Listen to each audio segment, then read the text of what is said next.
नमस्कार, इन खबर में आपका स्वागत। कहते हैं कि किसी भी मुद्दे को डाइल्यूट करना है तो उसमें राजनेताओं को घुसा दीजिए, मुद्दा पीछे चला जाएगा, राजनीति हावी हो जाएगी। इस समय दो ही मुद्दों पे देश में चर्चा हो रही है। 5 राज्यों के विधानसभा चुनाव और बाबा यूपी में लौट के आ गए हैं उस पे, और दूसरी फिल्म द कश्मीर फाइल्स पे। आखिरकार इस फिल्म में ऐसा क्या है जो फिल्म के रिलीज होते ही हंगामा हो गया? क्यों विवाद हो रहा है? क्यों बात यहाँ तक पहुँच गई कि कश्मीरी मुस्लिमों का दर्द कश्मीरी पंडितों के दर्द से ज़्यादा है? क्या किसी का खून लाल के अलावा काला भी होता है? किसी के दर्द की बात की जा रही है तो उसमें दूसरे को दर्द क्यों हो रहा है? क्यों इस पे राजनीति शुरू हुई? तो सबसे पहले यही जानने की कोशिश करेंगे कि विवेक अग्निहोत्री की इस फिल्म में ऐसा क्या है जिस पे हंगामा हो रहा है। और इस पे बातचीत करने के लिए हमारे साथ हैं फिल्म देख चुके हमारे दो सहयोगी आंचल पांडे और सिद्धार्थ। सबसे पहले बात करेंगे आंचल और सिद्धार्थ की इस फिल्म में ऐसा क्या है।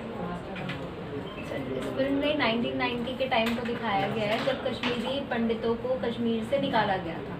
लेकिन उस टाइम में फिल्म में ऐसा दिखाया गया है कि कश्मीरी मुस्लिम्स कहीं ना कहीं उसमें इन्वॉल्व थे और कश्मीरी पंडितों के साथ बहुत गलत हुआ है। तो एक तथाकथित वर्ग का कहना है कि इसमें सिर्फ पंडितों के दर्द को दिखाया गया, दूसरे वर्ग को नहीं दिखाया गया। सिद्धार्थ सर, दूसरी तरफ ये भी मुद्दा उठ रहा है कि जो मुस्लिम्स हैं उनका दर्द ज़्यादा है एज़ कम्पेयर टू जो हमारे पंडित हैं उनसे, और उन्हें पहले ही उनको पहले पीड़ित किया गया है, उसके बाद उन्होंने आवाज़ उठाई है। जैसे उनका एक वहाँ पर उन्होंने एक बात बोली है उसमें कि अगर छोटे बच्चे को एक कमरे में बंद कर दिया जाए और उसे कुछ भी ना दिया जाए, खाने के लिए कुछ ना दिया जाए, तो वो पत्थर नहीं उठाएगा, तो वो अपनी रक्षा के लिए क्या करेगा?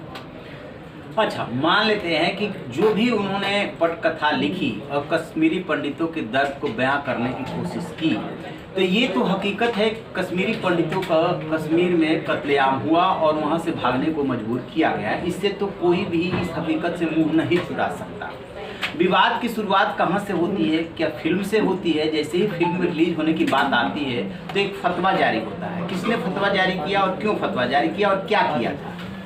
सर, फतवा कश्मीरी गवर्नमेंट ने जारी किया था विवेक अग्निहोत्री के खिलाफ और उनकी टीम के खिलाफ जिस दिन फिल्म की लास्ट शूटिंग हो रही थी उस दिन, क्योंकि उनका कहना था कि ऐसी फिल्म से कम्युनल वायलेंस को बढ़ावा मिलेगा और ऐसा फिल्म में ऐसा दिखाया जा रहा है कि बहुत सारे कश्मीरी पंडितों को मारा गया, जबकि ऐसा नहीं है। सिर्फ 400 कश्मीरी पंडितों को मारा गया। तो फतवा कहाँ, किसी दूसरे विदेश से जारी किया गया था या वहीं कश्मीर से जारी हुआ था? नहीं सर, मतलब इसको लेकर अलग कहीं कहा जा रहा है कि ये कश्मीरी गवर्नमेंट के खिलाफ कश्मीरी गवर्नमेंट ने किया था, कहीं कहा जा रहा है कि ये इसमें इजराइल ने बैकअप किया था, इस वजह से किया गया था, या फिर इजराइल ने सपोर्ट किया था। तो उसका कहीं ऑन द रिकॉर्ड नहीं है कि कहाँ से फतवा जारी किया गया और किस फॉर्म में किया गया? क्या लिखित में था, ट्वीट के रूप में था, कैसे किया गया, ये अभी क्लियर नहीं है उसको लेकर। अभी इसके बारे में कोई भी जानकारी नहीं। दूसरी बात, द कपिल शर्मा शो, मतलब किसी परिचय का मोहताज नहीं है, सब कोई जानता है। जब भी कोई फिल्म रिलीज होती है तो वो कपिल शर्मा क्या करते हैं कि अपने शो पे फिल्म को प्रमोट करने के लिए स्टार कास्ट को बुलाते हैं। इस फिल्म में ऐसी क्या बात हुई कि उन्होंने नहीं बुलाया जिसको लेकर के वो सोशल मीडिया पे ट्रोल हुए? कपिल शर्मा का ज़्यादातर है वो एंटरटेनमेंट को बहुत ज़्यादा बढ़ावा देते हैं। उनका ऐसा मानना था कि इस फिल्म में कोई बहुत फेमस स्टार कास्ट नहीं है, या फिर इस फिल्म को मतलब उनका जो शो है वो सब देखते हैं, लेकिन इस शो कहीं वो अपने शो पे ऐसी फिल्म अगर दिखाएंगे तो लोगों के मन में ये ना बैठ जाए कि ये भी सिर्फ एक ही वर्ग को बढ़ावा दे रहे हैं। या ये वो कपिल शर्मा ये बोल रहे हैं जिनके शो का कोई स्टैंडर्ड ही नहीं है। कभी तो क्लास 1 के वो स्टार कास्ट बुलाते हैं और कभी जो सी ग्रेड के फिल्मों के भी स्टार कास्ट बुलाते हैं, वो सीरियल के स्टार कास्ट बुलाते हैं। तो ये तो तर्क गले के नीचे ही नहीं उतरेगा ना कि इसे जो है इसमें स्टैंडर्ड के कास्ट नहीं थे इसलिए ऐसा किया गया, और इसीलिए वो ट्रोल किए जा रहे हैं। वो किस फिल्म के किस छोटे छोटे हीरो हीरोइन को नहीं बुलाते हैं, उनके शो को देख लीजिए। तो सीरियल तक के तो जिसका कोई नाम नहीं जानता उस तक को तो बुलाते हैं। जी सर, वो तो है। और उनका कहना है कि ये फिल्म थोड़ी उतनी इंटरटेनिंग नहीं है। अगर हम फिल्म को देखें तो फिल्म सच से घटना पर आधारित है, तो इसमें उतना मसाला नहीं दिखाया। यानी कि जो फिल्म कोई सामाजिक संदेश दे रही हो, जो हकीकत पे आधारित हो, जिसको किसी ने भुगता हो, वो उनके लिए मायने नहीं रखता। उनके लिए मायने रखता है फुहड़पन।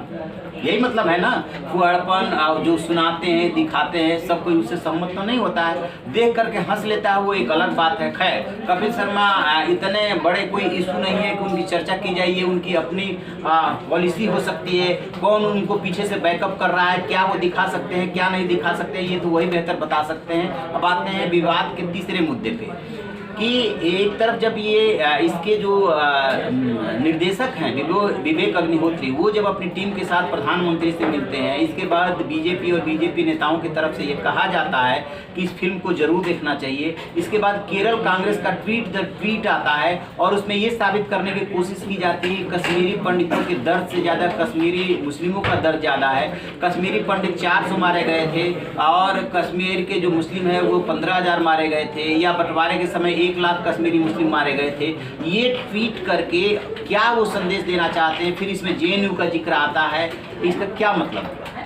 सर, इससे कांग्रेस तो यही दिखाना चाहती है कि जैसे फिल्म में दिखाया गया वो 1990 का समय है, जब उसमें दिखाया गया कि उसमें एक गवर्नर होता है, एक IAS ऑफिसर होता है जो सेंट्रल गवर्नमेंट से हेल्प मांगता है कि आप कश्मीरियों की मदद करिए, लेकिन वो नहीं करते। तो कांग्रेस कहीं ना कहीं अपना ही बचाव कर रही है कि ये तो हम मतलब हमारे खिलाफ आवाज़ उठाई गई है। आपको बता दें कि केरल कांग्रेस के ट्वीट के अलावा बहुत सारी बातें ऐसी आ रही है जिसमें कि कांग्रेस ये साबित करने की कोशिश करती है कि कश्मीरी पंडितों का कत्लेआम तब हुआ था जब बीपी सिंह प्रधानमंत्री हुआ करते थे और बीपी सिंह सरकार को समर्थन दे रही थी बीजेपी। तो ये भी इसमें एंगल दिया जा रहा है कि तब वो क्या कर रहा था। ऐसा भी सवाल पूछा जा रहा है कि जब आपने 370 को खत्म किया उसके बाद ले जाकर के कितने कश्मीरी पंडितों को आपने बसाया। कहने का मतलब कि बीजेपी को घेरने की कोशिश हो रही है कि आप इस पे राजनीति कर रहे हैं, हकीकत कुछ और है, आप कहते कुछ और है, करते कुछ और है। लेकिन उस सवाल का जवाब नहीं मिल पा रहा है इस घेरने की वजह से कि कश्मीरी पंडितों के दर्द को बयां किया गया है, तो इसमें दूसरे को क्यों दर्द हो रहा है? दर्द उनका भी हो सकता है, उस पे भी बंटवारे पे भी कई फिल्में बनी हैं, लेकिन ये फिल्म यदि कश्मीरी पंडितों पे बनी है तो फिर इसमें दर्द किसी दूसरे वर्ग या राजनीतिक दलों को क्यों? आंचल, जो विवाद का तीसरा मुद्दा है, तीसरा या चौथा मुद्दा कहें, वो ये कि बीजेपी शासित 4 राज्यों ने इसको टैक्स फ्री कर दिया। मध्य प्रदेश, कर्नाटक, हरियाणा और एक और राज्य ने किया है, हम गुजरात, 4 राज्यों ने। अब सवाल ये उठता है कि बीजेपी शासित राज्यों ने जैसे ही इसको टैक्स फ्री किया, दिल्ली में भी मांग उठी, महाराष्ट्र में भी मांग उठी, बीजेपी के नेताओं ने मांग करनी शुरू कर दी। विपक्ष द्वारा शासित किसी भी राज्य ने अभी तक इसको टैक्स फ्री नहीं किया। इसको भी लेकर के सवाल उठ रहे हैं कि क्यों विपक्ष जो है नहीं चाहता कि इस फिल्म को हर कोई देखे। सर, एक तरह से अगर विपक्षी राज्यों की बात करें, जैसे महाराष्ट्र हो गया, तो वहाँ कहीं ना कहीं कांग्रेस की सरकार है, तो कांग्रेस तो अपने आप को लिबरल दिखाना चाह रही है कि हम सबके साथ हैं, और फिल्म में सिर्फ कश्मीरी पंडितों की बात दिखाई गई है, तो हम इस फिल्म को कैसे टैक्स फ्री करें? तो इसको ऐसे नहीं समझा जाना चाहिए कि कांग्रेस दुविधा में हमेशा रहती है और यही दुविधा उसे मार रही है कि दुविधा में 2 गए। वही हाल कांग्रेस का हो रहा है कि एक तरफ तो आप जो है सॉफ्ट हिंदुत्व को लेते हो चुनाव में, राहुल गांधी हो, प्रियंका गांधी हो, मंदिर घूमते हैं और जो है जो कर सकते हैं कर्मकांड वो सब करने की कोशिश करते हैं, और दूसरी तरफ कश्मीरी पंडितों पे कोई फिल्म आई तो उसको तारीफ करने में भी आपको दिक्कत हो रही है। आप मुस्लिमों के साथ कहीं अन्याय हुआ है, अत्याचार हुआ है, उनका कत्लेआम हुआ है, उसकी निंदा कीजिए, लेकिन इससे क्यों जोड़ा जा रहा है कि मुस्लिमों पे, कश्मीरी मुस्लिमों पे उनसे ज़्यादा अत्याचार हुआ, उनसे ज़्यादा कत्लेआम मचाए गए, ये क्यों कांग्रेस जोड़ना चाहती है? यदि केरल कांग्रेस ये जोड़ रही है तो क्यों जोड़ना चाहती है? इस सवाल का जवाब नहीं मिल पा रहा। तो यही अभी तक जो विवाद के 4 मुद्दे हैं, यही अभी तक निकल करके आ रहा है। ट्विटर पे लगातार ट्रेंड कर रहा है। कपिल शर्मा के शो को बायकॉट करने की बात हो रही है और भी बहुत सारी बातें हो रही है, लेकिन अब इसमें सबसे बड़ी दिक्कत ये है कि राजनीति घुस आई है। कश्मीरी पंडितों का इशू कहीं पीछे न चला जाए, ये डर लग रहा है। इस पर हमारी नज़र रहेगी। आप बने रहिए इन खबर के साथ। नमस्कार।